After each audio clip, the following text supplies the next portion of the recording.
इस श्रृंखला में आज का विषय है साधना के पथ में जी यम और नियमों का महत्व क्या है।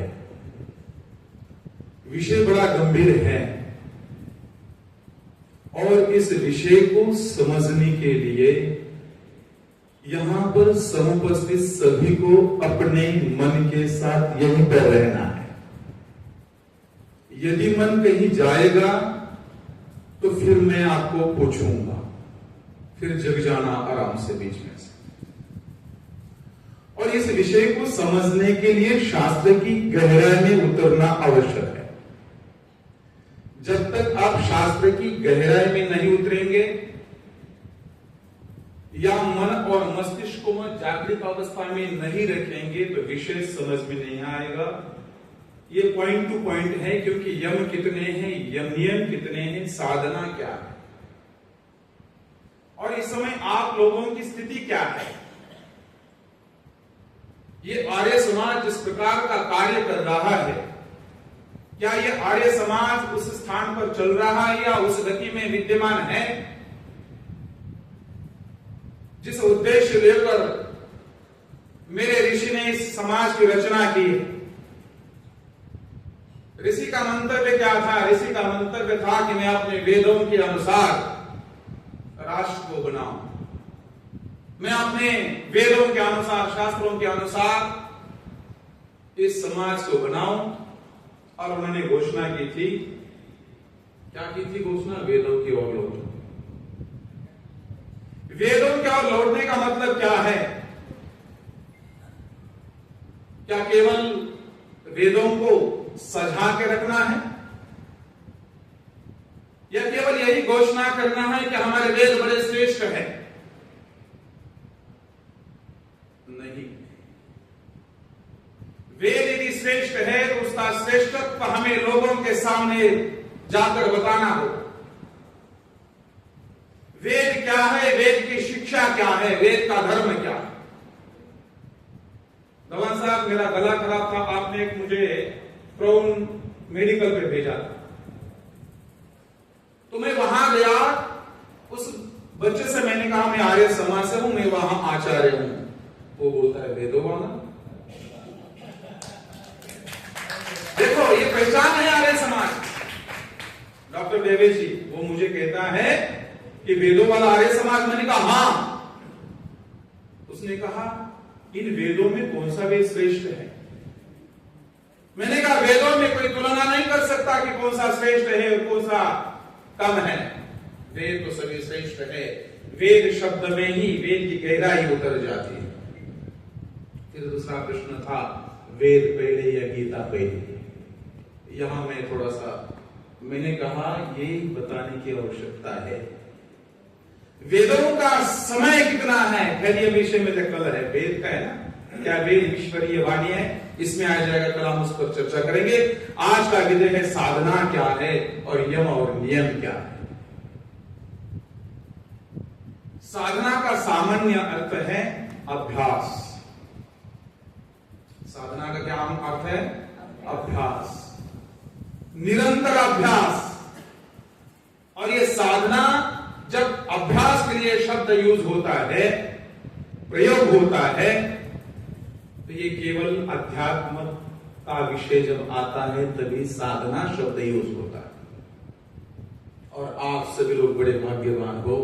मैं तो मेरा सौभाग्य मानता हूं मैं आप सबों के बीच में, क्योंकि यहां जितनी भी आत्माएं समुपस्थित हैं ये सब आत्माएं देव स्वरूप या देवी स्वरूप है। देव का मतलब होता है ददाति यह देव। ऋषि दयानंद सत्यार्थ प्रकाश में लिखते हैं ददाति जो देता है, दानात्वा द्योतनात्वा द्युस्थानेवा। कहते हैं कि जो द्योतन का मतलब उपदेश करना, दान का देने का मतलब ददाति देता है। और देखो आपने दे देकर इतनी बड़ी समाज खड़ी कर दी। तो आप सच में देवी और देवता हो, तो आपके बीच में मैं समुपस्थित हूं। मेरा यह भाग्य है। तो ये जो साधना क्या है, साधना का मतलब है स्थूल से सूक्ष्म की ओर बढ़ना, भौतिकता से आध्यात्मिकता और बढ़ना, प्रिय मार्ग से श्रेय मार्ग की ओर बढ़ना, नीचे से ऊपर जाना। जाने में तो कष्ट लगेगा, चढ़ने में कष्ट लगेगा, जब आप ऊपर जाओगे देखोगे तो सब नजर आएगा। और ये जो साधना है उसका जो मूल है, जिसके आधार पर हम अपनी चित्त की वृत्तियों को निरोध कर सकते हैं। योग शास्त्र क्या करता है? योगश्चित्त वृत्ति निरोधः। जब तक आप अपनी मन में उठने वाले विचारों की वृत्तियों को रोकेंगे नहीं, सही मार्ग में नहीं ले जाओगे, तब तक आप योग में आगे नहीं बढ़ सकते। योग का मतलब है परमात्मा की तरफ जाना, योग का मतलब है जोड़ना। जुड़ना किससे जुड़ना? उस परमात्मा से जुड़ना, तब परम सुख की प्राप्ति होगी। और यदि आप प्रकृति की तरफ जुड़ोगे तो क्षणिक सुख की प्राप्ति होगी। तो ये आपको तय करना है कि आप क्षणिक सुख चाहते हैं या परम सुख चाहते हैं। तो उन साधनाओं में जो यम है, यम नियम आसन प्राणायाम प्रत्याहार धारणा ध्यान समय, तो उसमें जो सबसे पहला है वो यम बहुत इंपॉर्टेंट है। और यम 5 प्रकार का है। क्या है? अहिंसा, सत्य, अस्तेय, हाँ जी, शौचम, इंद्रिय क्या है जी? ब्रह्मचर्य। और देखो कितने विद्वान हैं हमारे ब्रह्मचर्य। तो ये जो अहिंसा है, अहिंसा क्या है? तो कहते हैं महाभारत के समय जब उपदेश दे रहे थे तो कह रहे थे अहिंसा परमो धर्मः। सबसे बड़ा धर्म क्या? अहिंसा। देखना, जब तक हमारे अंदर जब अहिंसा नहीं रहेगी तो हम संवेदना शून्य रहेंगे। और अध्यात्म में संवेदनाओं का महत्व है। आप क्या सोचते हैं, कैसे चलते हैं, आप दूसरों के बारे में क्या सोचते हैं। क्योंकि जैसे जैसे आप परमात्मा की तरफ बढ़ोगे तो आपको सूक्ष्म की तरफ बढ़ना पड़ेगा। क्योंकि ईश्वर जो है आत्मा से भी सूक्ष्म है, तो सूक्ष्म की तरफ बढ़ना है तो आपको जागृत होना पड़ेगा, इन नियमों का पालन करना पड़ेगा। तो कहते हैं अहिंसा परमो धर्मः। और अहिंसा कितनी है? 3 प्रकार की अहिंसा है, शारीरिक, वाचिक और मानसिक। अब इन सब पर ज्यादा समय कम है, मुझे पता है ये समय विषय बड़ा गंभीर है और लंबा यह है, तो सारांश में हम भागों को लेते जाएंगे। तो इसमें जो अहिंसा है, कहते हैं मनुस्मृति में एक श्लोक आता है, यो अहिंसकानि, जो अहिंसक पशु प्राणी पशु है, पक्षी है, हिंसती आत्मा, और उसका हनन करता है। किसके लिए? आत्म सुखेच्छया, अपनी सुख की इच्छा के लिए जो अहिंसक प्राणियों की हत्या करता है, कहते हैं स जीवं च मृतंश्चैव न वचित सुख मेरते। वो जीवित रहते हुए भी और इस संसार का त्याग करने के बाद, संसार के बाद जो भी कुछ होता है उसमें भी उसको सुख की प्राप्ति नहीं होती। तो हिंसा, इससे अलग होना, अपने शब्दों पर नियंत्रण होना, अपने विचारों पर नियंत्रण होना, ये बहुत आवश्यक है। तभी जाकर हम अहिंसा को प्राप्त हो सकते हैं। और बहुत एक सुंदर सा श्लोक पुराण में भी आया है, कहते हैं अष्टादश पुराणेषु व्यासस्य वचनद्वयम् परोपकाराय पुण्याय पापाय परपीडनम्। तो कहते हैं जो अच्छे कर्म हैं, हम जिनके साथ वर्ताव अच्छा करते हैं, व्यवहार अच्छा करते हैं, तो ये पुण्य का काम है। और यदि हम गलत बात करते हैं, किसी के बारे में गलत सोचते हैं, यदि चिंतन हमारा खराब है, मैं कहता हूं खराब चिंतन सामने वाले को बाद में हानि पहुंचाएगा, सबसे पहले हानि स्वयं को पहुंचाएगा। और अध्यात्म में जिनको गति करना है उन व्यक्तियों को स्वयं में उतरना आवश्यक है। जब तक आप अंतर आत्मा को टटोलोगे नहीं, को हम कुतो हम, किम कर्तव्यम किम अकर्तव्यम, किम पापम किम पुण्यम, किम कृत्वा लाभो भविष्यति, केन कार्येन वा हानिर्भविष्यति, मुझे क्या करना है क्या नहीं करना, पुण्य क्या पाप क्या, ये चिंतन होना आवश्यक है। हर सांस में जब हम चलते हैं तो हमारी जो चलने की जो गति है, गति पर भी नियंत्रण होना चाहिए। बात करते समय में भी नियंत्रण होना चाहिए। और ये जब हमारे अंदर बातें आ जाएगी तब हम जागृत अवस्था में हो जाएंगे। केवल चलने घूमने फिरने से हम जागृत नहीं है। केवल ये देह प्राप्त करने से यदि हम मनुष्य होते तो मनु महाराज को यह कहने की आवश्यकता नहीं थी कि मनोरभव, हे मनुष्य तू मनुष्य बन। जितनी भी योनियां इस संसार में हैं, सब योनियों में सर्वश्रेष्ठ योनि जो है वो मनुष्य देह है, क्योंकि इसी योनि को प्राप्त करके हम मोक्षानंद तक जा सकते हैं। तो यो अहिंसकानि भूतानि हिनस्त्यात्मा सुखेच्छया सजीवं च मृतश्चैव न क्वचित् सुख लोभते। कहीं पर भी उस व्यक्ति को सुख की प्राप्ति नहीं होगी।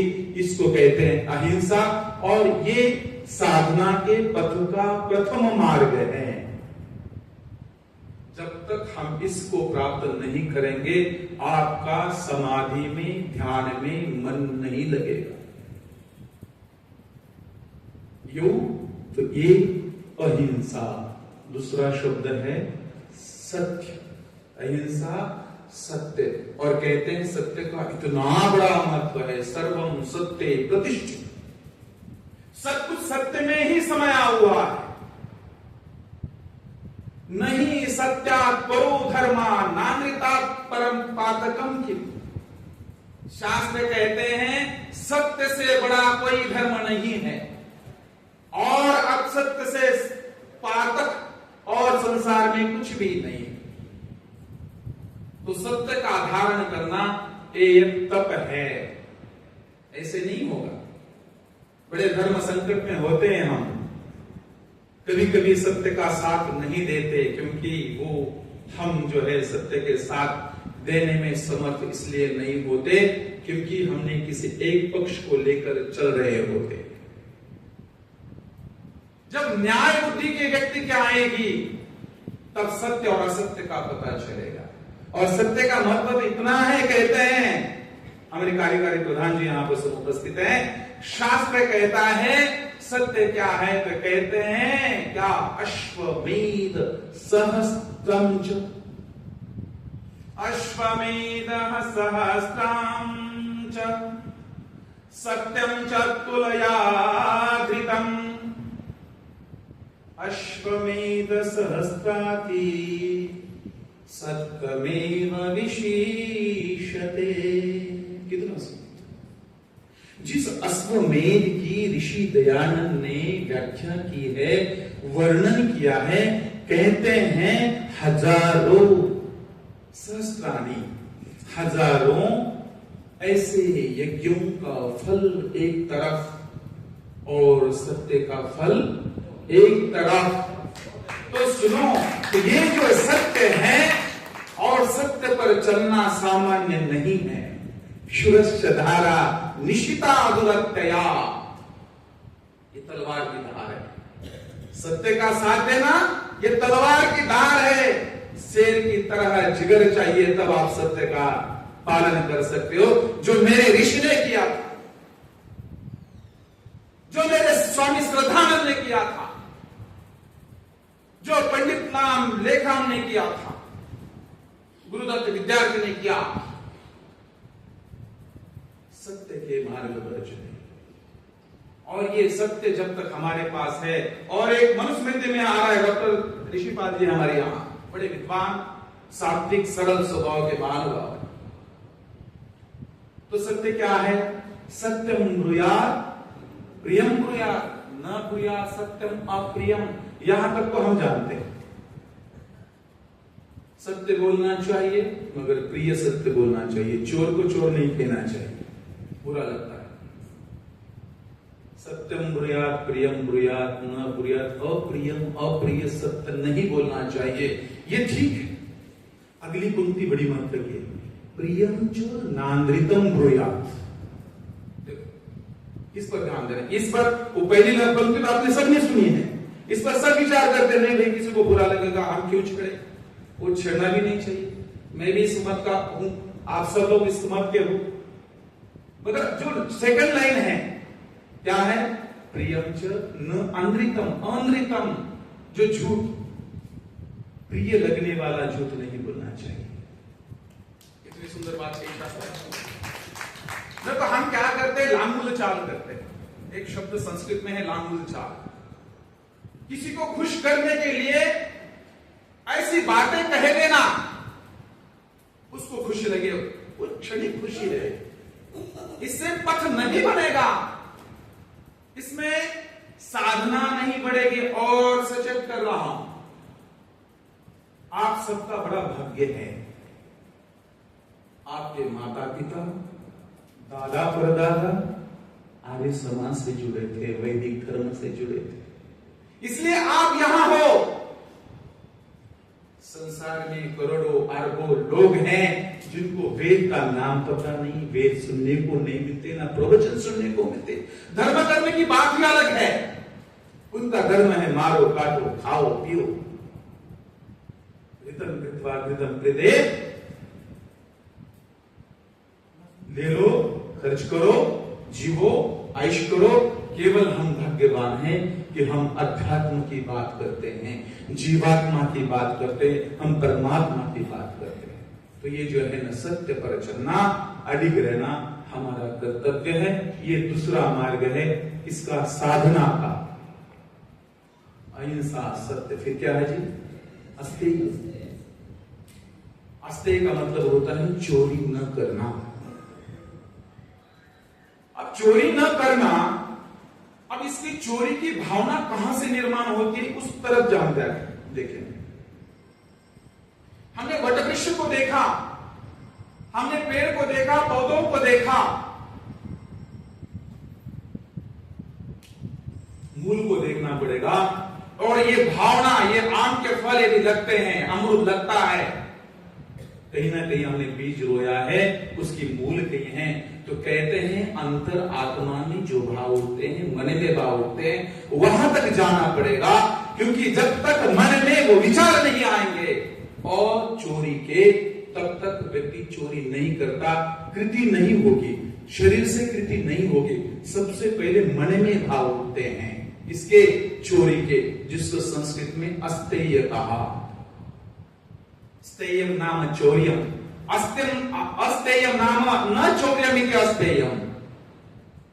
तो ये भाव क्यों उठते हैं? ये भाव इसलिए उठते हैं कि वे लोग चोरी ज्यादा करते हैं जो लोग भौतिकता और ज्यादा लगे हुए हैं, जिनका अध्यात्म से कोई नाता नहीं। यदि वो दिखाते हैं कि मैं न्यायाधीश हूं, मैं आचार्य हूं, मैं पंडित हूं, मैं प्रधान हूं, मैं उप प्रधान हूं। देखो, एक 15 दिन पहले की बात है, एक न्यायाधीश के घर में जले हुए नोट मिले। इतना बड़ा बात है, राष्ट्र की संपत्ति ना राष्ट्र के काम आई, क्या करेंगे उसका? तो ये क्यों हो रहा है? क्योंकि वो इतना चकाचौंध में फंसा हुआ है, धसा हुआ है, उसको ये लगता है कि यह प्राप्त करने पर मुझे सुख मिलेगा। सुख नहीं मिलेगा। योग दर्शन कहता है ऐसे लोगों को सुख कभी नहीं बोला, क्षण प्रति क्षण परेशान रहे। और आप जानते हो, हर कर्म का फल व्यक्ति को रमेश बेदी जी मिलने ही वाला है। उससे कोई छुटकारा नहीं। और इसके लिए एक प्रमाण है वेद का, यजुर्वेद के 40 अध्याय में मेरे ख्याल से पहला मंत्र है, तेन तक्तेन भुंज मां गृतः कस्य स्वित् धनम। किसी और के धन की तरफ आंख उठाकर देखना भी पाप है। और ऐसे व्यक्ति साधना में नहीं बढ़ सकते। साधना में बढ़ने के लिए छोड़ना पड़ता है, त्यागना पड़ता है। आप लोग त्यागते हो, आप लोग छोड़ते हो, धन देते हो, आशीर्वाद देते हो। देखो आपकी वजह से ये ब्रह्मचारी इतने सुंदर क्या कर रहे। सोमेंद्र जी कहते आज एक ऋषि की दयानंद की आवश्यकता है, ये हमारे दयानंद बनेंगे और ये आप लोगों के आशीर्वाद से बनेंगे, आपके धन के ऊपर बनेंगे। सोमेंद्र जैसे एक ब्रह्मचारी को आपने प्रधान जी और कार्यकारी प्रधान जी, मंत्री जी, मंत्रिमंडल उपस्थित है, माताएं हमारे जो कार्यक्रम अंबानी जी, ये उमा जी है, शकुंतला देवी जी है, आप लोगों ने उसको प्रोत्साहन दिया। देखो एक दिन वो नाम कमाएगा और ये आर्य समाज का ऋण वो कभी नहीं चुका पाएगा। ये इस आर्य समाज राजेंद्र नगर की कमियां है।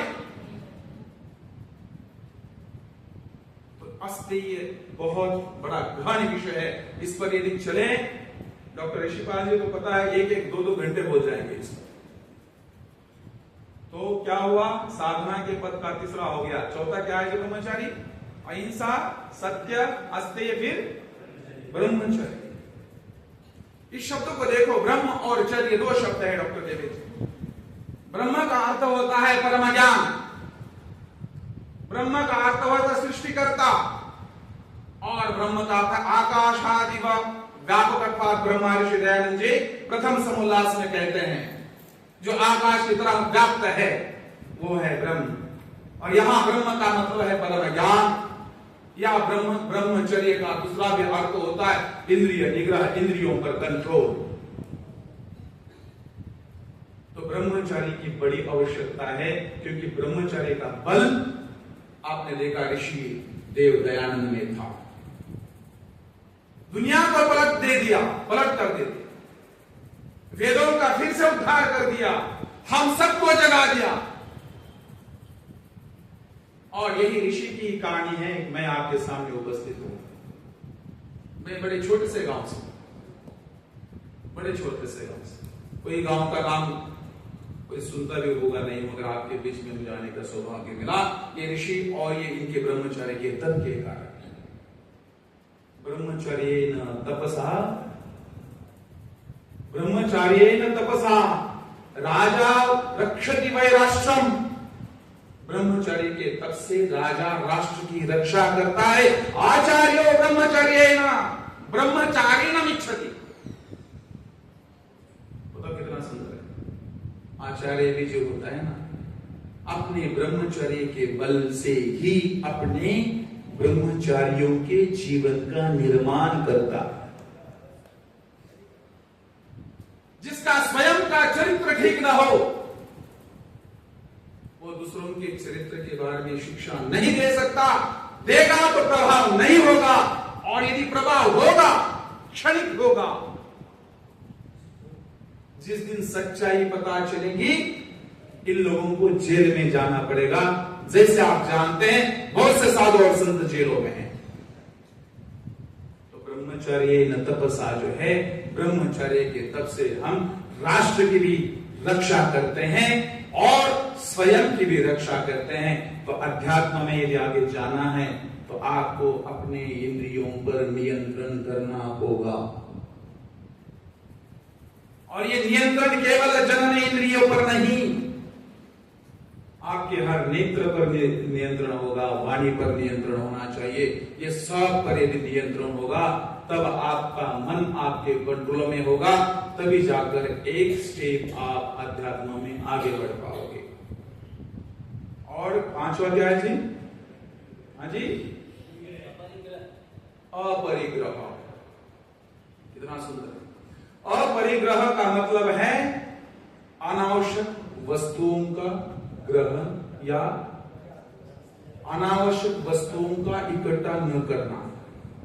परिग्रहण का परितः ग्रहण नीति परिग्रहण, चारों ओर से इकट्ठा करना। बहुत सारे लोगों को एक आदत होती है कि ये लो, वो लो, इसका लो, उसका लो, सबका लो, इकट्ठा करो, घर में कचरा भरो। उतनी ही वस्तुएं घर में यूज करो जितनी आवश्यक है। यदि ज्यादा लोगे फिर ये सरदर्दी की काम की होगी। ये मोह है। ये क्या है? ये मोह है। इसमें फंसो मत। उतनी ही कम वस्तुओं को, मैं पूजा से कहता रहता हमेशा, ज्यादा जरूरी नहीं है। जितना जिंदा रहने के लिए आवश्यक है उतनी ही चीजें लो। ज्यादा करोगे तो ये फिर क्या होगा? परिग्रह होगा, परितः ग्रहण। और एक बहुत आप सबके हित की एक बात करने जा रहा हूं। ये तो आप सबकी हित है, ये बड़े विशिष्ट है, इंपॉर्टेंट। कुछ लोग जो है 10 साल बाद को लेकर ढोते हुए चलते हैं। मुझे इसने ये कहा, मुझे उसने ये कहा, इसने मुझे ये नहीं कहना चाहिए, मैं ऐसा हूं, मैं वैसा हूं। अरे कह दिया, छोड़ दो। क्यों बोझा लेके चल रही हो? ये तो बोझा है ना। तो ये परिग्रह उतना ही करो जितनी आवश्यक है। आपके जीवन को एक गति देने वाली यदि बात है तो उस बात को लेकर आगे चलो, आध्यात्म की ओर बढ़ो, ईश्वर की ओर बढ़ो। जो सिद्धांत वेदों ने दिया, प्रेतवाद का दिया, उस प्रेतवाद की तरफ चलो, तब जाकर हम साधना में आगे बढ़ सकते हैं, पथ में आगे बढ़ सकते हैं। तो ये जो यम है, ये यम कहते हैं नियंत्रण। यम शब्द का अर्थ होता है नियंत्रण। किस पर नियंत्रण? हमारे व्यवहार पर नियंत्रण। दूसरा शब्द है नियम। क्या है जी? नियम। नियम का अर्थ भी होता है नियंत्रण। वो ये जरा गहरा है, वो थोड़ा सामाजिक था। नियम क्या है?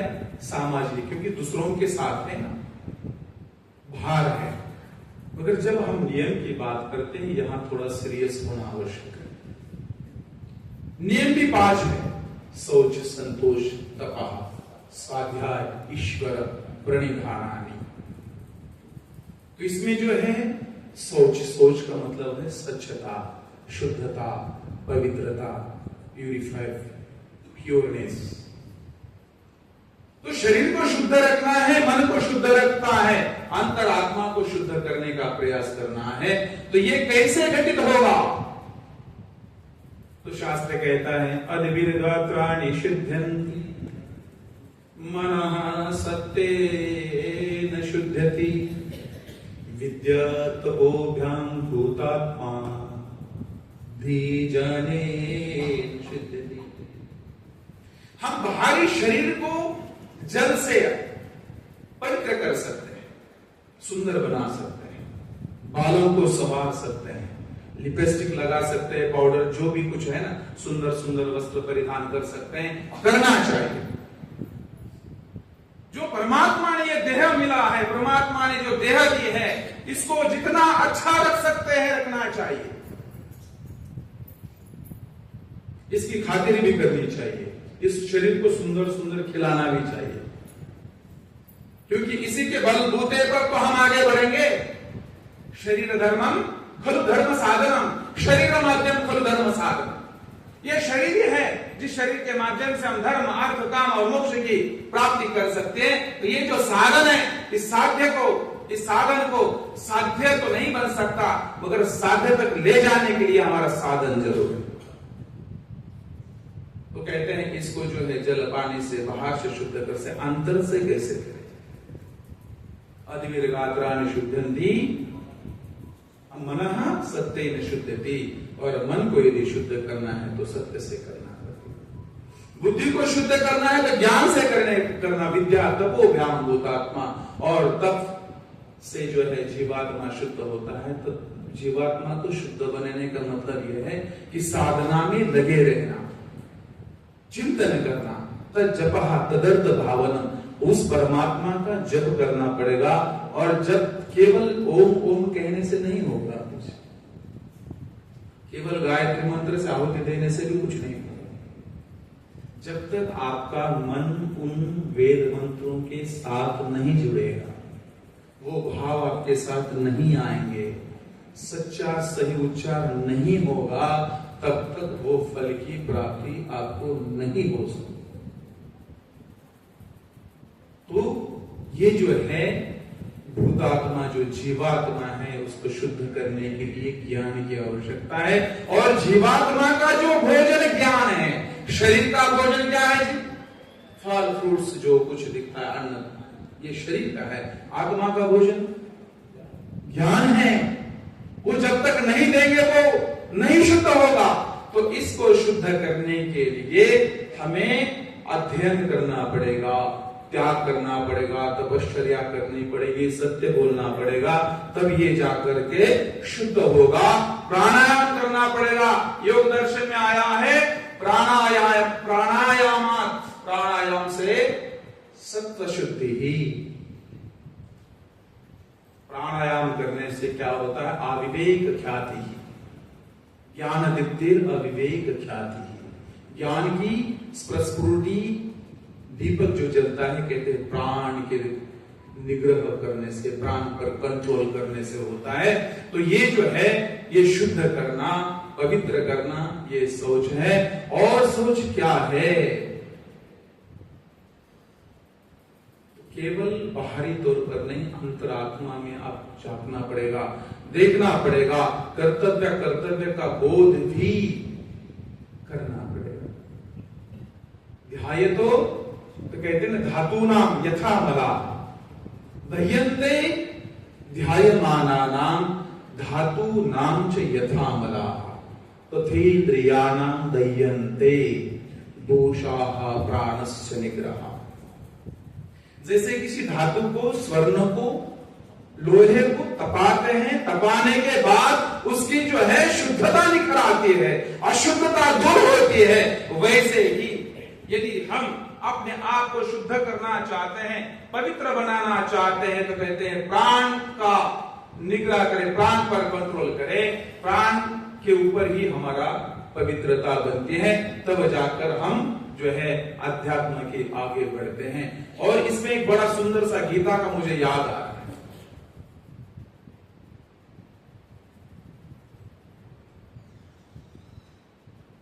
हमें अपने आप को शुद्ध करने के लिए हमारे अंदर जो षड्विकार है, षड्विको है, कौन से हैं जी? काम, क्रोध, लोभ, मोह, ईर्ष्या, द्वेष, इन सब से अलग होना पड़ेगा। जब तक हम इन विकारों से अलग नहीं होंगे, इसको भगवान श्री कृष्ण कहते हैं षड दक्षिणायन, इनको दूर करना पड़ेगा। तो इसकी उत्पत्ति कहते हैं काम। काम क्या है? काम कैसे? हमारे गेरा साहब बड़े अध्ययनशील है गीता के, हमारे प्रधान जी बड़े अध्ययनशील गीता के। ये जो काम मन के अंदर निर्माण होता है, ये काम शब्द का अर्थ होता है इच्छा। काम शब्द का अर्थ क्या होता है जी? इच्छा। और ये जब अत्यधिक बढ़ जाती है, ये वासना का रूप लेती है। इसको सेकंड नाम होता है वासना। और ये कैसे निर्माण होती है? यदि इसको दूर करना है तो एकांत में बैठना पड़ेगा, ध्यान में बैठना पड़ेगा, चिंतन करना पड़ेगा कि मेरे अंदर जो विकार है ये कहां से निर्माण हो रहे, क्यों निर्माण हो रहे, मैं अपने आप को इसमें कैसे फंसा रहा हूं या मैं फंसता जा रहा हूं। तो कहते हैं काम कैसे निर्माण होता है? तो कहते हैं ध्यायतो विषयान् पुंसः संगस्तेषुपजायते संगात् संजायते कामः कामात् क्रोधो विजायते। देखो, तो ध्यायतो विषयान् पुंसः, जो हमारे ज्ञानेंद्रिय है, इन ज्ञानेंद्रियों के अलग अलग विषय हैं। नेत्र का अलग है, त्वचा का अलग है, जितने पांच पंच ज्ञानेंद्रिय है, इनके विषय अलग है। और इनके विषयों को जब हम ज्यादा स्मरण करते हैं, ध्यायतो विषयान् पुंसः संगः, संग का मतलब आसक्ति उत्पन्न होती है। संगः तेषुपजायते, और जब आसक्ति उत्पन्न होती है, संगात् संजायते कामः, फिर इच्छा बढ़ जाती है, इच्छा निर्माण हो जाती है, उस चीज का भोग करने की लालसा निर्माण होती है। और यदि हमारा मन कंट्रोल में नहीं है तो फिर हम उसमें धंसते जाते हैं, उसकी तरफ बढ़ते जाते हैं। तो ये जो है इसको देखना पड़ेगा, सोचना पड़ेगा, ये निर्माण का हो रहा है। तो ध्यायतो विषयान पुंसा संगस्तेषु उपजायते संगा संजायते कामा कामा क्रोधो विजायते। अब जब क्रोध होता है तो क्रोध क्या करता है? देखो सर्वस्व नाश कर देता है। क्रोधात् भवति सम्मोह, सम्मोहात् स्मृति विभ्रमः, स्मृतिभ्रंशात् बुद्धिनाशो, बुद्धिनाशात् प्रणश्यति। तो ये जो क्रोध आता है तो क्रोधात् भवति सम्मोह, सम्मोह निर्माण होता है और सम्मोह से फिर बुद्धिनाश और बुद्धिनाश से फिर विनाश हो जाता है। तभी जाकर यह हमें साधकों का यह कर्तव्य है कि जब भी मन के अंदर क्रोध आए उस समय प्रतिक्रिया न दे। रोजर के ऋषि स्वामी जी हैं विवेकानंद जी, वो कहते हैं जब व्यक्ति में क्रोध आ जाए उस समय गहरी सांस लो, थोड़ा ठंडा जल पीवो और उस स्थान से थोड़ा सा निकल जाओ, अपना क्रोध कम हो जाएगा। ये बड़ा अच्छा उपाय है। तो ये जो है समय बहुत कम है, मैं उसको आगे बढ़ना पड़ेगा। तो सोच, दूसरा शब्द है संतोष। संतोषात् अनुत्तमो लाभः। योग दर्शन कहते हैं जिस व्यक्ति के पास संतोष है वो उसका बड़ा उत्तम और वो बड़ा सबसे श्रेष्ठ व्यक्ति होता है। और असंतोषी व्यक्ति कौन होता है? वो व्यक्ति होता है जो तुलना करने में लगा रहता है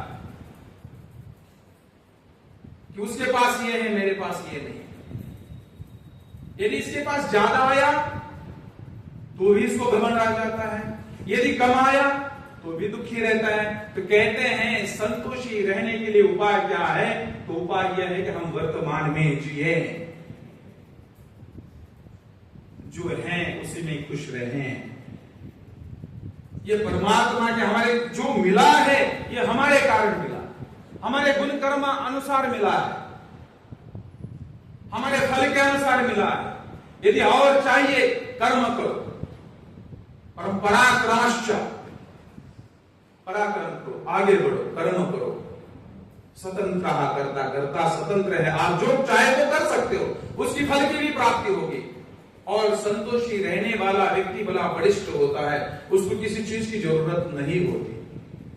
नीति शतककार कहते हैं, बल्कि है सर्पाः पिबन्ति पवनं न च दुर्बलास्ते, शुष्कैः तृणैर्वनगजा बलिनो भवन्ति, कुन्दैर्फलैर्मुनिवरा क्षपयन्ति कालम्, संतोष एव पुरुषस्य परम निधानम्।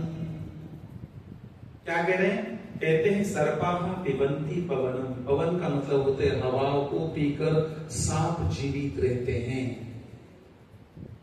कंदैर्फलैर् मुनिवरा, कंदमूल खाकर ऋषि और मुनि जंगलों में साधना करते हैं, परम तत्व तक प्राप्त होते हैं। शुष्कैर् वनैर् गजा, वन गजाः, जो वन में रहने वाले गज हैं, हाथी हैं, वो क्या खाते हैं? पेड़, घास, यही तो खाते हैं ना। तो कहते हैं संतोष एव पुरुषस्य परमं निधानम्। कहते हैं व्यक्ति को संतोषी रहना चाहिए। जो संतोषी है उसको सब प्राप्त है, वो सुखी है। संसार का सबसे बड़ा यदि कोई सुखी है तो संतोषी व्यक्ति सुखी है। नहीं तो ये बताइए, अंबानी के पास इतना पैसा है फिर भी वो कमा ही तो रहा है, क्या सोना खा रहा है, चांदी खा रहा है, रत्न खा रहा है? नहीं, जितना हम खाते उतना वो तो खाता भी नहीं, जितनी हम नींद गहरी लेते वो लेता भी नहीं। फिर क्यों ढो रहे हैं जी? इसका मतलब कमाना नहीं, ऐसी बात नहीं है। शतहस्त समाहार सहस्त्रास्तम संकिर, कमाओ, दो, बांटो। देने में आनंद है, लेने में आनंद नहीं है। और परमात्मा जो देता है उसको देता है। देखो कितना सुंदर है। परमात्मा जो देता है, परमात्मा उसको देता है। बताओ, जिसने धन दान दिया हो और किसी का धन कम हुआ है क्या? जिसने विद्या दान दिया विद्या कम हुआ है क्या? ये ते वृद्ध माया क्षय माया के संशया। तो संतोष बड़ा आवश्यक है, क्योंकि यदि संतोष नहीं है, यदि हम ये सोचे कि मैं ये भोगने पर संतुष्ट होगा, इसका रसास्वाद लेने पर मैं संतुष्ट होगा, इतनी बड़ी गाड़ी में बैठने पर संतुष्ट होगा, नहीं। भोगा न भुक्ता वयमेव भुक्ता, तपो न तप्तम वयमेव तप्ता, कालो न यातो वयमेव याता, कृष्णा न जुर्ना वयमेव तृप्यते। आप कितना भी भोग कर लो, कुछ नहीं होने वाला,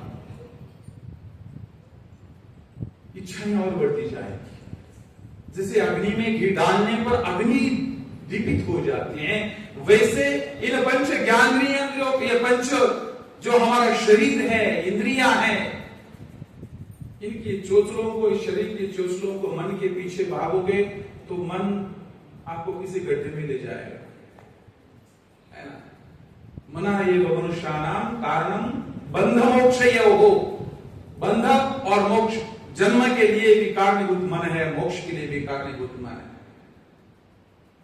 तो इसके लिए संतोष, अगला क्या है? सोच संतोष तपा, तप बंध सहनम तपा। तप का शरीर दूसरा संस्कृत में अर्थ होता है तपना, जलना। हमारे बीच में नफे सिंह साहब है, बड़े विद्वान हैं, इन्होंने बहुत सारी पुस्तकें लिखे हैं। इन्होंने एक पुस्तक लिखे है, मेरे ख्याल से महापुरुषों का चरित्र चित्रण ऐसा कुछ है। उस पुस्तक के 78 पेज नंबर पर नफे सिंह साहब, आप देख लेना वो पुस्तक, आपको याद होगा नहीं होगा। 78 पेज नंबर पर आपने लिखा है, क्या लिखा है? व्यक्ति, समाज और परिवार के उन्नति के लिए तपस्या करना आवश्यक है। आप देख लेना वो पुस्तक, महापुरुषों के चरित्र का चित्रण ऐसा पुस्तक है, 78 पेज नंबर पर लिखा। तो तप बहुत आवश्यक है। जब तक हम तपेंगे नहीं, तपना, वाणी का तपन करना, चरित्र का तपन करना, अपने आप को भुलाना, भूलना, परमात्मा के प्रति ले जाना, इतनी सामान्य बात है नहीं। मन भटकता है, बाहर निकालता है, बार बार बाहर निकालता है। चंचलम ही मनः कृष्ण प्रमाति बलवद्धितम, इससे हम क्या है जी? इससे हम निग्रह मन्ने वायो हो दुष्कर। मन को कंट्रोल करना इतना सामान्य नहीं है।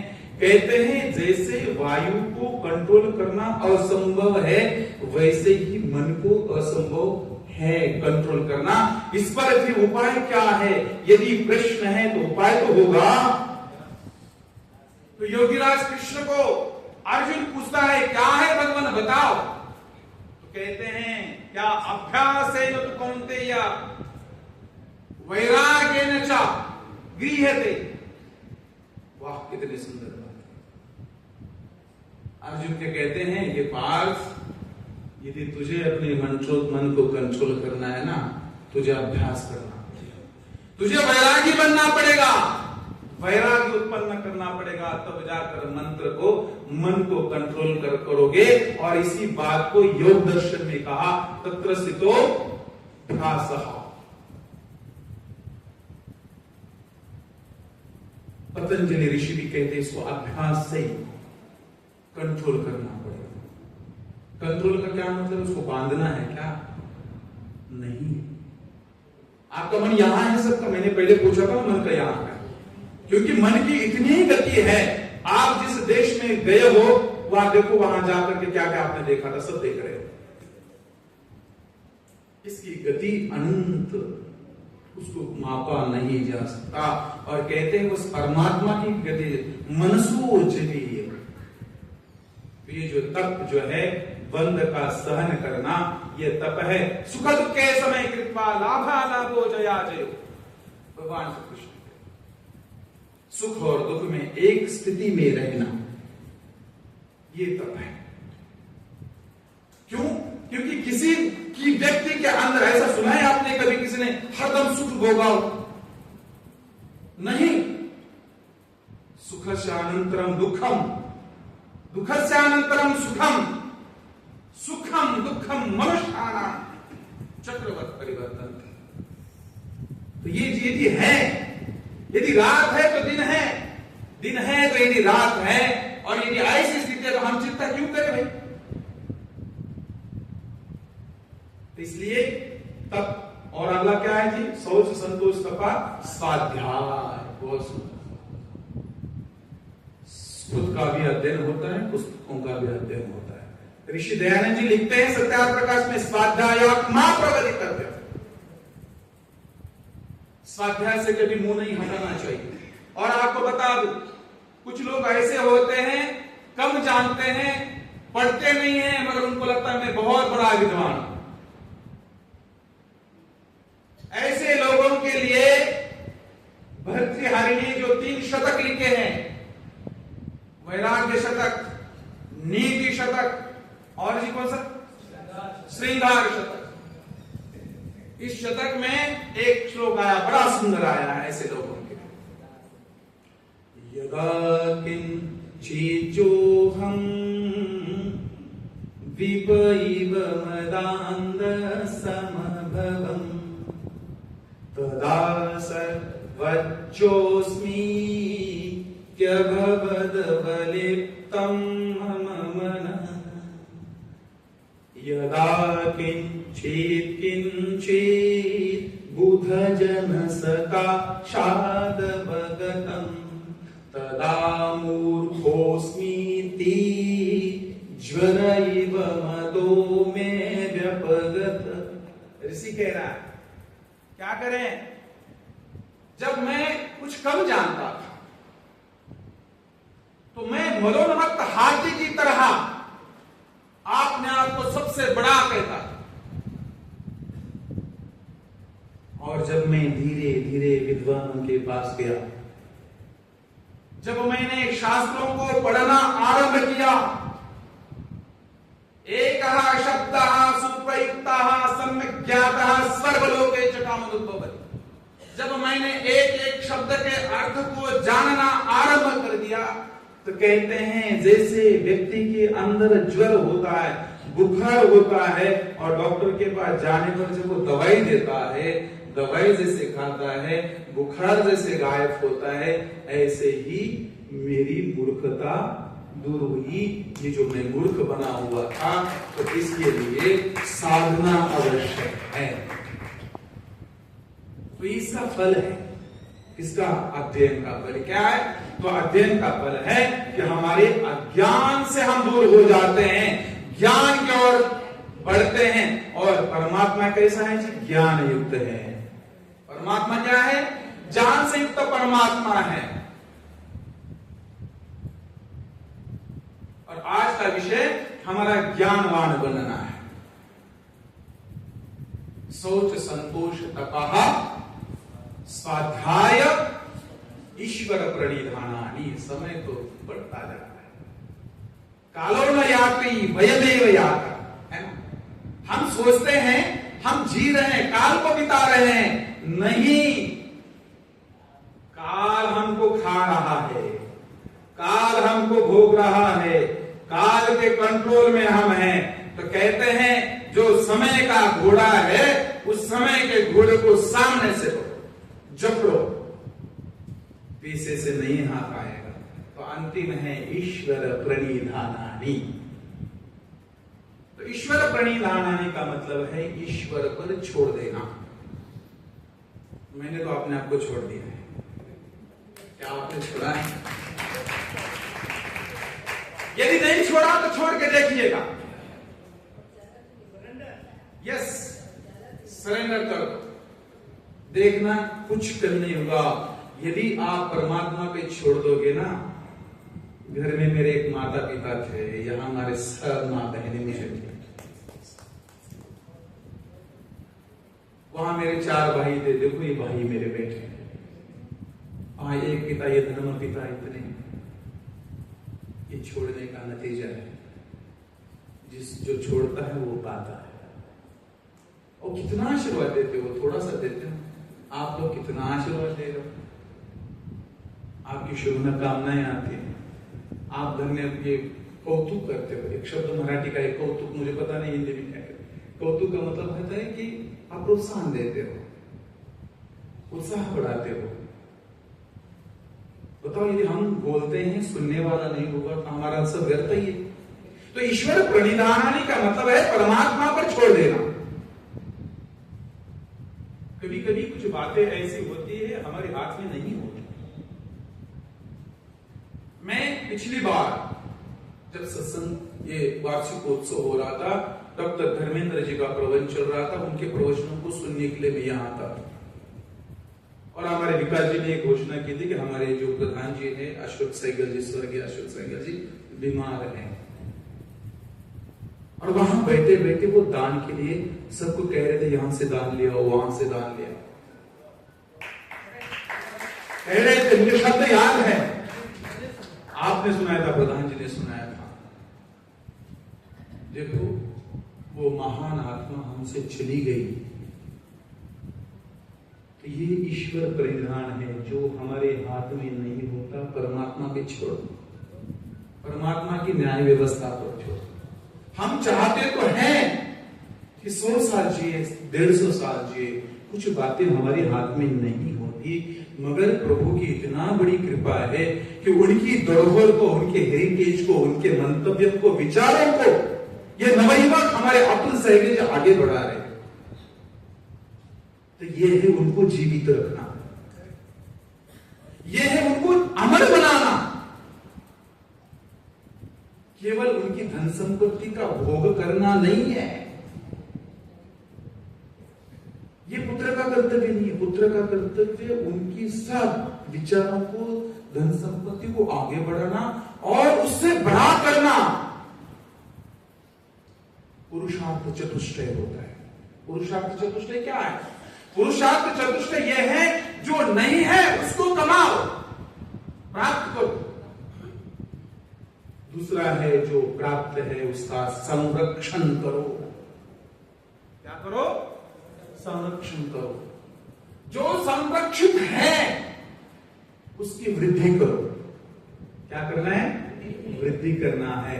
और चौथा पुरुषार्थ है जो वृद्ध हुआ है, बड़ा है, उसको अच्छे कामों में लगाओ। ये सब आप लोग कर रहे हैं। कितनी पुण्यात्माएं हैं बताओ। तो ये जो साधना है, तो इन साधनाओं में जो सबसे पहला यम था, दूसरा नियम। यम में अहिंसा, सत्य, अस्तेय, ब्रह्मचर्य, अपरिग्रह। फिर नियम में क्या है? शौच, संतोष, तपः, स्वाध्याय, ईश्वर प्रणिधानानि।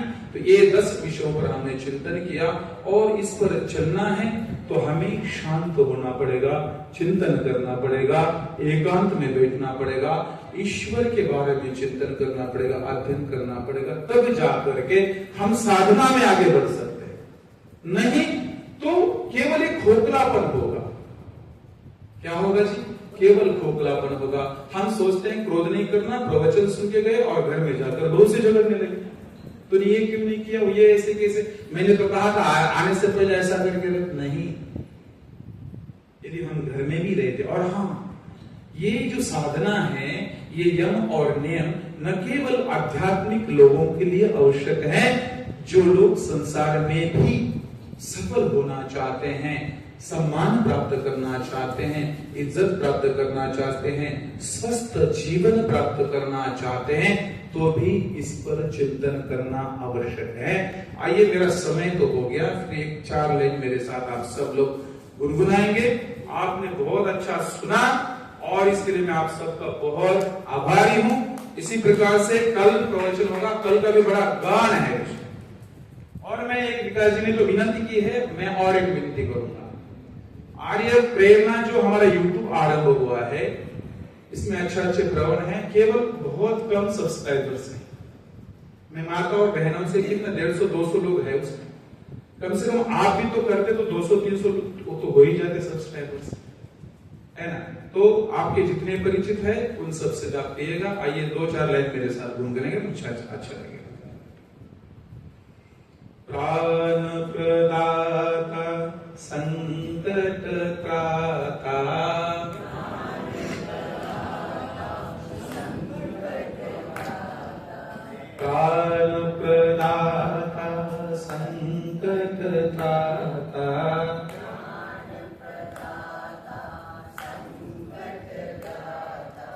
हे सुखदाता ओम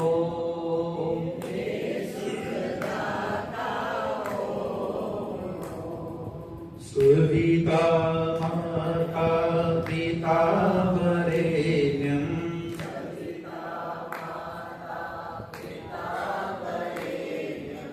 भगवन् भ्राता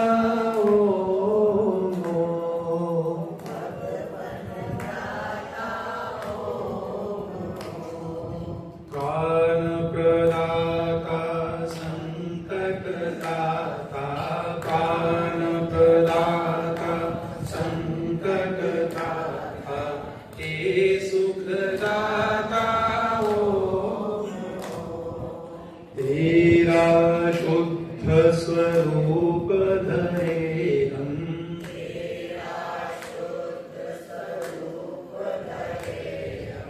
तेरा शुद्ध स्वरूप धरे हम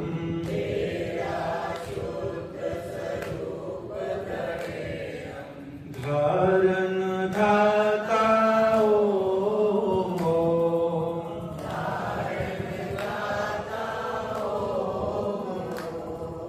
प्रज्ञा प्रेरित करे सुकर्म में प्रज्ञा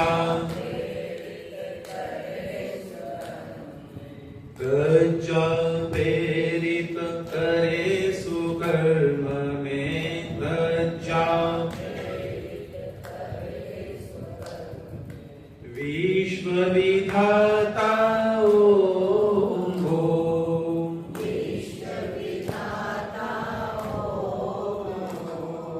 प्राण प्रदाता संकट दाता प्राण प्रदाता संकट दाता हे सुखदाता ओम प्राण प्रदाता संकट दाता प्राण प्रदाता संकट दाता हे सुखदाता